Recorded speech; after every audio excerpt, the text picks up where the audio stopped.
Hello friends, નમસ્તે.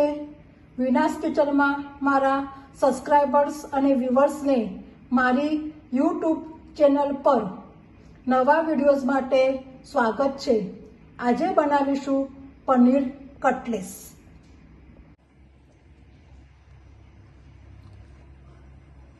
Paneer cutlets માટે આપણે એક મિક્સિંગ બાઉલ લઈશું. એની અંદર આ બટાકાનો માવો છે એ મિક્સ કરીશું.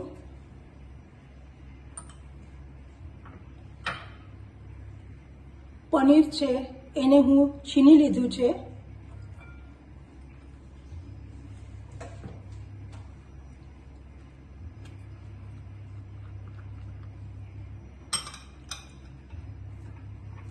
કોબી છે, પનીર છે,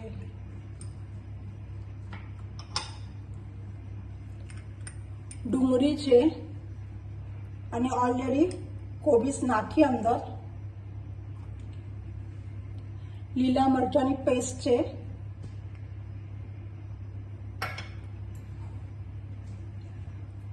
ગરમ મસાલો,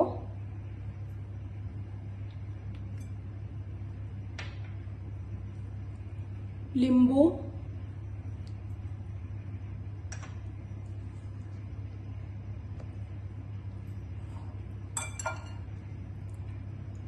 લીલા ધાણા, સ્વાદ અનુસાર મીઠું. આ બધી જ વસ્તુ મિક્સ કરીને એનો કટલેસનો શેપ આપી દેવાનો છે. આ બધું જ મિક્સ કરીને એનો મસાલો તૈયાર કરી દીધો છે. હવે એને શેપ આપીશું અને આ જે બ્રેડ ક્રમ્સ છે એની અંદર એને કોટિંગ કરી દઈશું. મારા પાસે આ મોલ્ડ છે, તમે જોઈ શકો છો.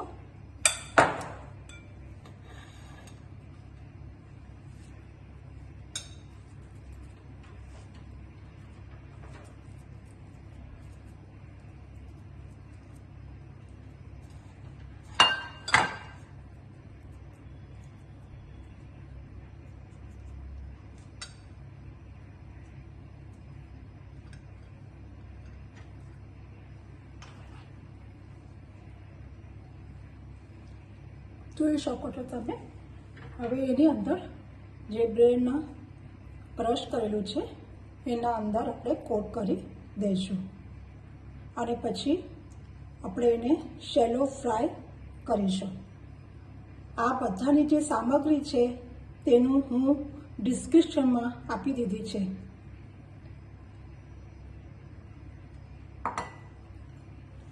એવી રીતે આ એક બીજો લીધો છે.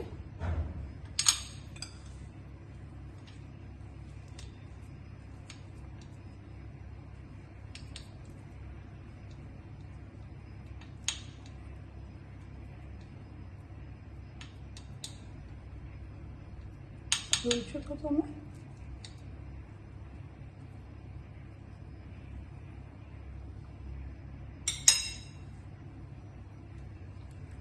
આ એક શેપ છે. હવે આના આ રેસીપી ખાવામાં બહુ ટેસ્ટી લાગે છે. તમે નાસ્તા માટે બનાવી શકો છો.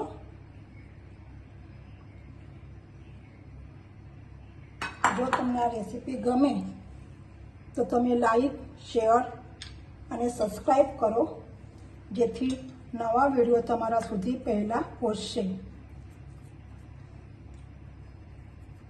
તમે જોઈ શકો છો મારા પાસે અલગ અલગ મોલ્ડ હતા અને એના અંદર હું આ અલગ અલગ શેપ આપી રહી છું કટલેસના. તમારા પાસે જો ગોળ ના હોય તો તમે ખાલી સર્કલ પણ કરી શકો છો, પણ મારા પાસે છે મોલ્ડ એટલે હું એના શેપ બનાવ્યા છે અલગ અલગ.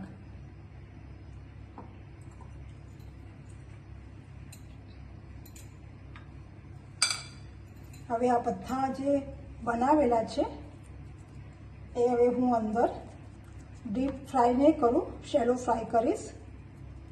અને જે બ્રેડ ક્રમ્સ લાગેલા છે એનાથી ઉપરની સાઈડ છે એકદમ ક્રન્ચી થશે અને અંદરથી એકદમ સોફ્ટ રહેશે. તમે જોઈ શકો છો. આવી રીતે બધી બનાવી લેવાની છે.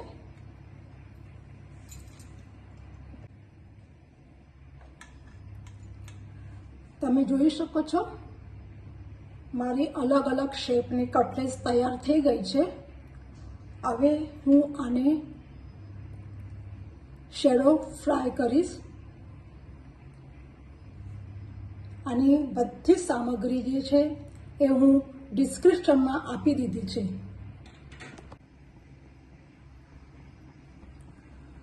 હવે હું એક પેન રાખ્યું છે ગેસની ફ્લેમ ઉપર. એના અંદર તેલ ગરમ થઈ ગયું છે. હવે આપણે નાખીશું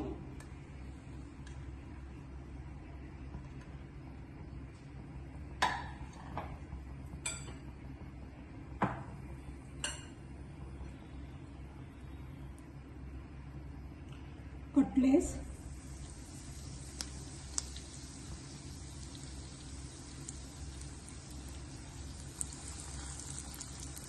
તમે જોઈ શકો છો હું આવી રીતે બધી જ કટલેસ નાખી દેવાની છે એના અંદર. ડીપ ફ્રાય કરવાની નથી.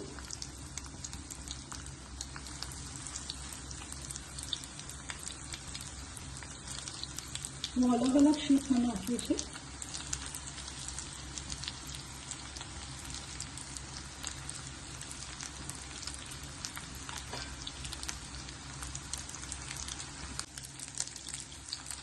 તમે જોઈ શકો છો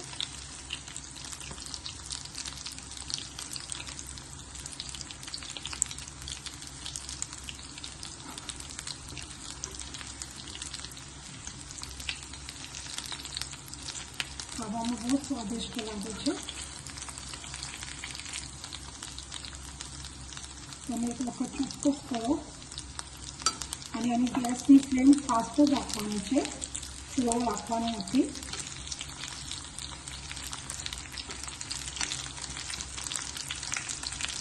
હવે આપણે કાઢી લઈશું એને એક ટ્રેમાં. બીજા નાખીશું. જો તમારી પાસે બ્રેડ ક્રમ્સ ના હોય તો તમે એની જગ્યાએ ટોસ્ટનો ભૂકો પણ નાખી શકો છો ઉપર કોટિંગ માટે.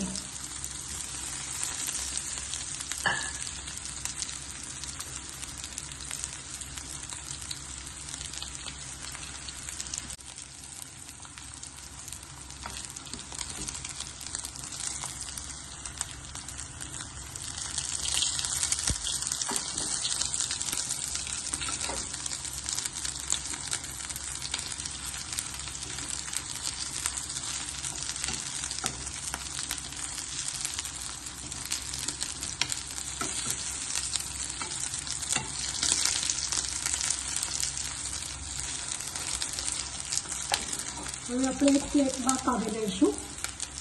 ખાવા માટે તૈયાર છે. Thank you for watching.